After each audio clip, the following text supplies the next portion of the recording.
ഡോക്ടറെ എനിക്ക് IgE test ചെയ്തപ്പോൾ അത് 1500 ഉണ്ട്. അപ്പോൾ എനിക്ക് ഇമ്മ്യൂണോതെറാപ്പി എടുക്കാൻ പറ്റുമോ?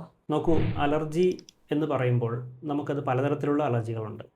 കണ്ണ് ചൊറിച്ചിൽ, തുമ്മൽ, ശ്വാസം മുട്ടൽ, വിട്ടുമാറാത്ത ചുമ, ഇങ്ങനെയുള്ള അലർജിക് റൈനൈറ്റിസ് അല്ലെങ്കിൽ ആസ്മ, അലർജിക് റൈനോ കൺജങ്ക്റ്റിവൈറ്റിസ്, ഇങ്ങനെയൊക്കെയുള്ള കണ്ടീഷനിലാണ് പൊതുവെ നമ്മൾ ഇമ്മ്യൂണോതെറാപ്പി ചെയ്യുന്നത്. ഇതിൽ നമ്മൾ ആശ്രയിക്കുന്നത് സ്കിൻ പ്രിക്ക് ടെസ്റ്റ് എന്ന് പറയുന്ന രോഗിയുടെ കയ്യിലോ ശരീരത്തിലോ ചെയ്യുന്ന പ്രിക്ക് ടെസ്റ്റ് വഴി ഉണ്ടാകുന്ന അതിൽ കാണുന്ന പോസിറ്റിവിറ്റിക്ക് അനുസരിച്ചിട്ടാണ് നമ്മളിതിൽ ഏത് വസ്തുവിനെതിരെയുള്ള ഇമ്മ്യൂണോതെറാപ്പിയാണ് നമ്മൾ ചെയ്യേണ്ടത് എന്ന കാര്യം തീരുമാനിക്കുന്നത്. IgE കൂടുതലുള്ളത് ഏത് IgE ആണ് എന്നതാണ് അലർജി സ്കിൻ പ്രിക്ക് ടെസ്റ്റിൽ നമ്മൾ ബേസിക്കലി മനസ്സിലാക്കുന്നത്.